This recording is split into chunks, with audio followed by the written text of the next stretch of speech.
আসসালামু আলাইকুম viewers, welcome back to my channel S Mitu's cooking. আজকের পর্বে আমি আপনাদেরকে তৈরি করে দেখাবো রাজকীয় স্বাদের চিকেন কোরমা।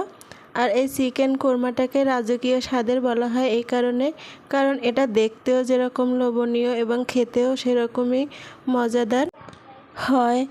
আর অনেক সময় আমাদের বাসায় টক দই থাকে না, আর বাসায় যদি টক দই না থাকে আপনারা চাইলে ইনস্ট্যান্টভাবে টক দই তৈরি করে এই চিকেন কোরমাটি রান্না করতে পারেন।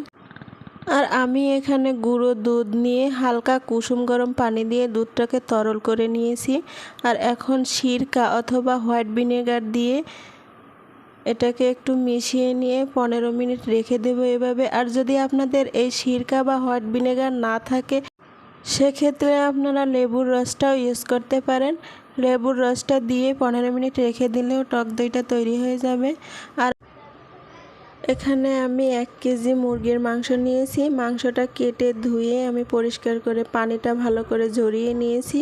আর আমাদের মনে রাখতে হবে যেন মাংসে কোনো প্রকার পানি না থাকে, পানিটাকে ভালোভাবে ঝরিয়ে নিতে হবে।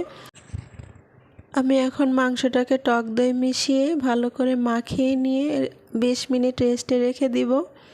আর চুলায় প্যান বসিয়ে আমি তেল দিয়ে দিয়েছি, তেলটা গরম হয়ে গেছে। এখন আমি হাফ কাপ পেঁয়াজ কুচি দিয়ে দিলাম পেঁয়াজের ব্রেস্তা করার জন্য। আর পেঁয়াজের ব্রেস্তাটাও হয়ে গেছে, আমি এখন অন্য পাত্রে তুলে নিব।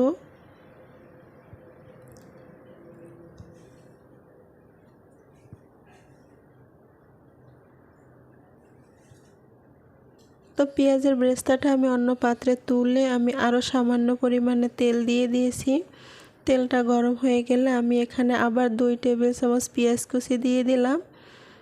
আর পেঁয়াজ কুচিটাকে আমি এখন গোল্ডেন কালার করে ভেজে নিব।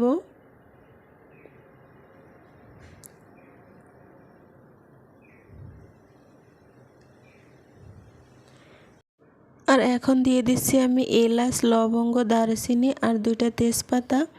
তো এগুলো দিয়ে আমি একটু ভালো করে ভেজে নিব তেলের আর পেঁয়াজের সাথে। তো এখন দিয়ে দিচ্ছি পেঁয়াজ বাটা 1.5 টেবিল চামচ। পেঁয়াজ বাটাটা দিয়ে আমি একটু ভালো করে আবার কষিয়ে নিব। তো এভাবে সব মশলা এক এক করে দিয়ে ভালো করে আমি ধাপে ধাপে কষিয়ে নিব। তো এখন দিয়ে দিচ্ছি 1 টেবিল চামচ আদা বাটা, দিয়ে আমি আরেকটু ভালো করে কষিয়ে নিয়েছি। তো এখন আমি দেব 1.5 টেবিল চামচ রসুন বাটা।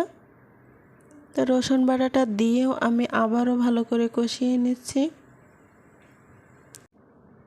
আর এই আদা, রসুন, পেঁয়াজ বাটাটা দিয়ে যতটা ভালো করে কষাবো খেতে অতটাই ভালো হবে, কারণ রসুন আদার একটা কাঁচা গন্ধ থাকে।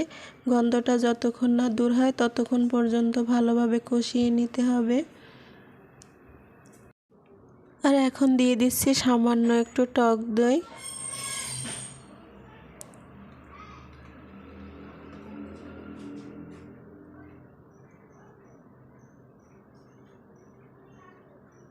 আর দিয়ে দিচ্ছি জিরা গুঁড়া আর ধনিয়া গুঁড়া আর গোলমরিচ গুঁড়া একসঙ্গে 3 টেবিল চামচ।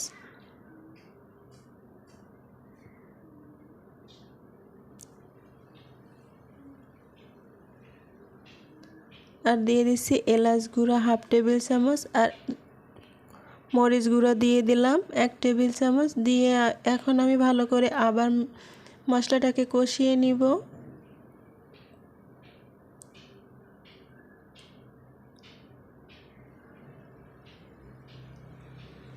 তো এখন দিয়ে দিলাম বাদাম বাটা 1 টেবিল চামচ। বাদাম বাটাটা দিয়ে আমি এখন তরল দুধ দিয়ে দিলাম সামান্য, দিয়ে এখন আরও ভালো করে একটু কষিয়ে নিব।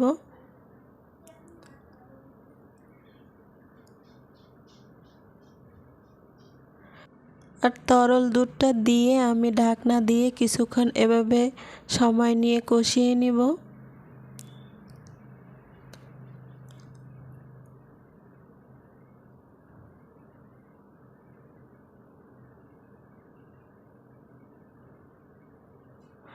তো আমার মশলাটা কষানো হয়ে গেছে, মশলা আর তেলটা আলাদা হয়ে গেছে। তো এ পর্যায়ে বুঝতে হবে যে আমাদের মশলাটা কষানো হয়ে গেছে। তো এখন আমি সেই ম্যারিনেট করা মাংসটা মশলার ভিতরে দিয়ে দিলাম, আর মাংসটা দিয়ে আমি আবার ভালো করে কষিয়ে নিব। আর মাংসটা থেকেও কিছুটা পানি বেরিয়ে আসবে। দিয়ে দিলাম স্বাদমতো লবণ, আর আগে যেহেতু আমি লবণ মাখিয়ে রেখেছিলাম তাই এখন অল্প একটু দিয়ে দিলাম।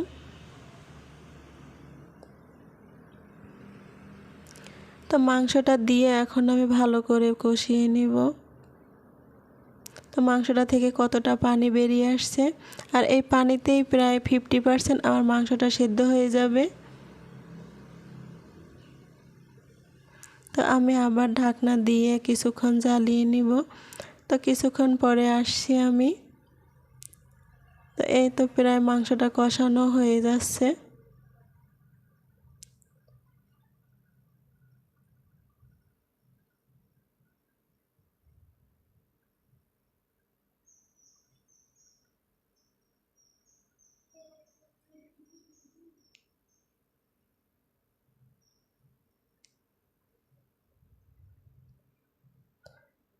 মাংস কষানো হয়ে গেছে। এখন আমি এখানে তরল দুধ অ্যাড করব 1 কাপ।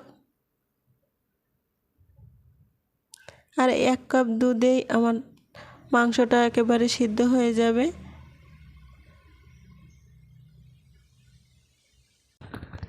আর এই চিকেন কোরমাটা রান্না করার জন্য আমি কোনো প্রকার পানি ইউজ করিনি, শুধু তরল দুধ দিয়েই আমি এটা রান্না করলাম। আর যদি দেশি মুরগি হয় সেক্ষেত্রে সিদ্ধ হতে একটু সময় লাগে, তার জন্য একটু গরম পানি ফুটিয়ে ইউজ করা যাবে। আর আমি এখন দিয়ে দিলাম সামান্য জয়ত্রী আর জয়ফল, আর দিয়ে দিলাম 2টো আলু বোখারা।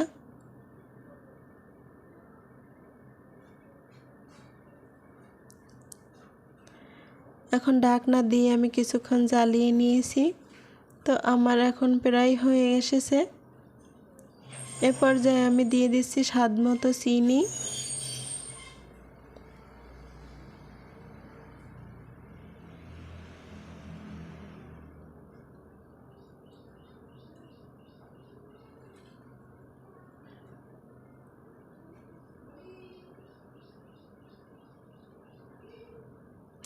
আর এখন আমি দিয়ে দিচ্ছি 4টা-5টা কাঁচামরিচ, কাঁচামরিচের ফ্লেভার আসার জন্য জাস্ট।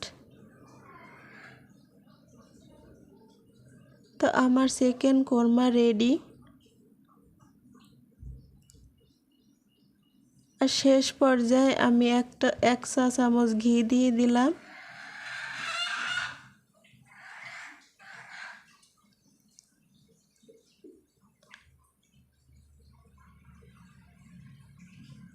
ঘি দিয়ে আমি কিছুক্ষণ ঢাকনা দিয়ে দমে রেখে দিব। তো এখন আমার মাংসটা হয়ে গেছে। আর শেষ পর্যায়ে আমি দিয়ে দিচ্ছি পেঁয়াজের ব্রেস্তা।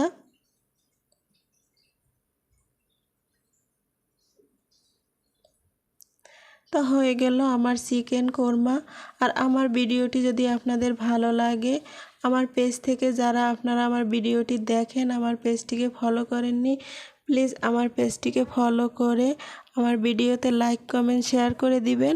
আর ইউটিউব চ্যানেল থেকে যারা দেখেন আমার ভিডিওটি, তো আমার ইউটিউব চ্যানেলটিকে সাবস্ক্রাইব করে দিবেন, আর পাশে থাকা বেল আইকনটি ক্লিক করে দিবেন। আজ এই পর্যন্তই, সবাই ভালো থাকবেন। আল্লাহ হাফেজ।